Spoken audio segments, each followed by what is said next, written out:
admission season is in full bloom. When I'm scrolling through my Instagram feed, I see so many posts of people congratulating their friends for getting into college. When I got in, I cried and laughed with my friends and family. It was great. But then, I had the unfortunate experience of talking to a group of people about who in our grade got into Ivy League colleges. You can imagine my surprise when the name of one of my black friends come up. And one of the kids there, I'll call him Bob, go, "I don't know how she got into the Ivy League college. It's probably because she's black." As someone who identifies as Mexican American, I know that if I had overheard someone say the same thing about me, of course I would have tried to defend my hard work and sacrifices. But I looked at Bob right in the face and not a word left my mouth. Bob's ignorance penetrated me, but my own ignorance about the roller race in the college admissions process silenced me. So instead of attacking Bob in the heat of my emotions, I made it my goal to learn. If the simple fact of being a minority can get you into an Ivy League college, and the short answer is no, race cannot directly get you into college. But I also learned that affirmative action policies allow access to educational opportunities that have been historically denied to minorities. I learned that race and class are linked in this country not because one race is better or more deserving or more hardworking than the other, but because of systemic racism. You might be wondering what you have to do with systemic racism, or if you identify as white, you might be wondering what you have to do with affirmative action. And the answer is history. When you fail to consider the role of history in your life and in the lives of others, you make ignorant comments that make people feel violated. You will for people that execute racist policies. You threaten the livelihoods of those around you because you fail to consider the role of history in your life and in the lives of other people. Today, I want to explore a part of U.S. history that helps explain why we need affirmative action policies. And I also want to explain how race and class are linked and how this marriage of identities sets back minorities the second they are born. So let's talk affirmative action. What is it and why do we need it? Cornell Law School's definition of affirmative action are the set of policies meant to eliminate, prevent, and remedy discrimination against college applicants based on their race. Today, it means that colleges can consider race as a factor, like taking note that one is a member of the Black Student Union, as opposed to just considering the applicant's race for admission. We need race-based affirmative action policies in higher education because of systemic racism in the country. Following the Great Depression of 1929 and World War II, federal employment opportunities, Social Security, and veteran benefits under the GI Bill were forms of economic assistance granted to help the economy recover. The GI Bill made low-interest mortgages available to World War II veterans and even granted stipends covering college tuition. Yes, these economic policies gave boosts to low-income Americans when they most needed it, but in a way that systematically left out people of color. Unemployment benefits and old age pensions under Social Security systematically left out people of color by not being offered to agricultural and domestic workers.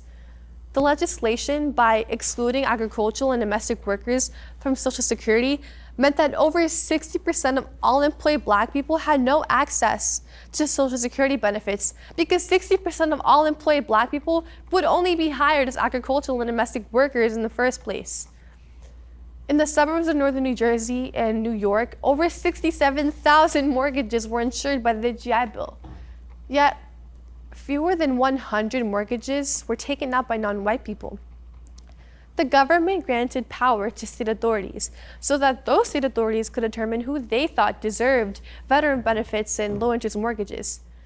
But when you give so much power to racist white people in the government, you have it so that as of today, your zip code largely determines the quality of your education as you grow up. Taking a look at this side of U.S. history helps explain why, as of 2018, the U.S. Census reported that the poverty rate of Blacks and Hispanics is more than double that of non-Hispanic white people. In the words of historian Eric Katz-Nelson, these times, during the Great Depression and World War II, these were times when affirmative action was white. So now we know that following the Great Depression and World War II, certain policies of the U.S. government systematically favored white people and granted them immense economic advantages over the rest of the U.S. population. But you might be wondering what this marriage of race and class has to do with college, and well, here's how. We like to say that we deserve certain things, whether that be a spot at the Ivy League or a high score on a standardized test. We like to say that race has nothing to do with one's academic potential, and that these are objective forms of college admissions criteria, but the truth is that they're not. How can admissions criteria used by colleges be objective when historical systemic racism has enabled only certain people to be able to afford certain academic and athletic privileges? Yes, don't get me wrong, hardworking people exist. People pull late nights and go the extra mile to pursue what they're passionate about to get the best grades.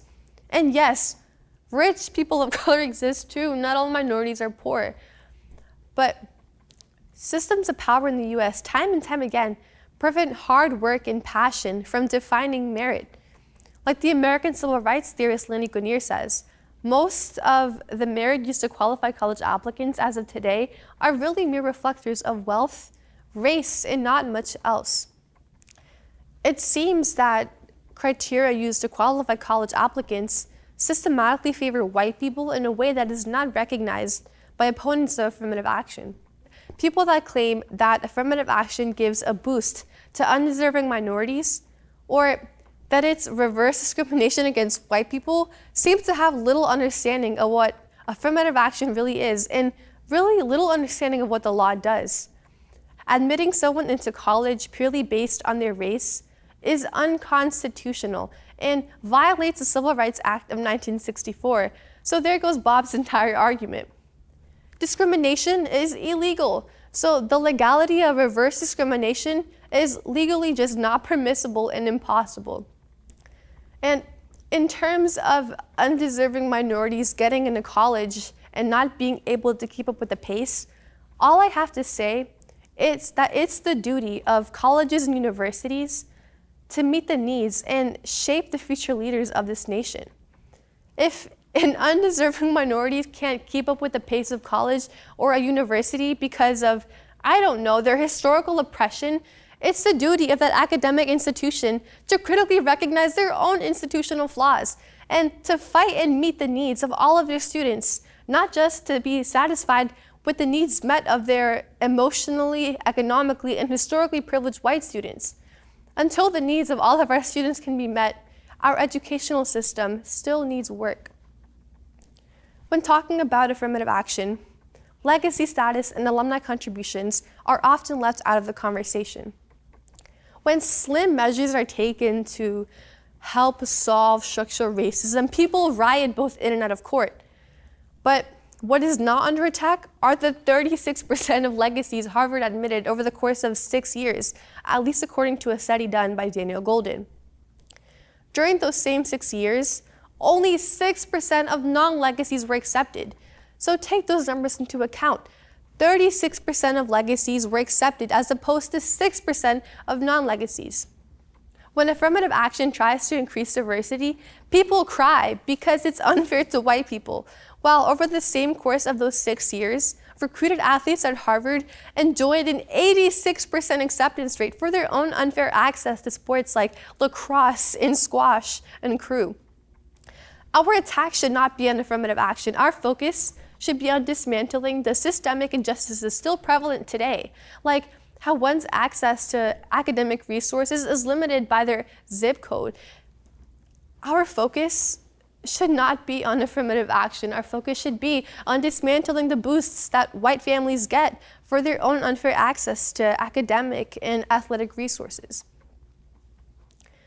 Race and class-based affirmative action policies alone are not enough to undo structural racism. There is no single solution, and it requires a collective effort of passionate individuals like us to learn our history and our complex legacy of oppression against certain people of this country. Solving structural racism requires the role of powerful white people in our government to step up to the plate and to fight for the justice of everyone and not just the justice of a specific subset of rich white people. We are far from being a post-racial society.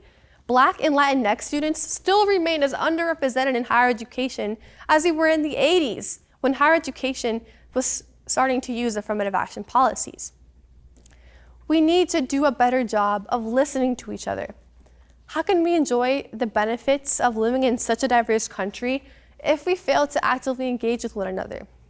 Or how can we fully enjoy the benefits of living in such a diverse country when we fail to recognize our historical legacy of oppression against certain groups of people in this country?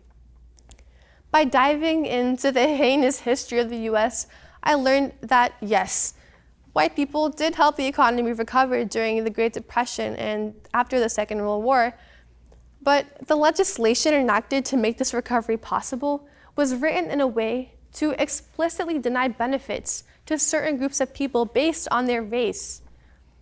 Before we can say that we earn or deserve what we have today, I urge that we ask ourselves if our history can testify to what we think we deserve and what we actually earned. While the urge to retaliate against Bob and say, oh yeah, well, you only got into boarding school because your white was really strong. I'm so glad I took the time to learn my history, know the facts, and prepare myself to educate the rest of the Bobs in the world. And I hope you can too. Thank you.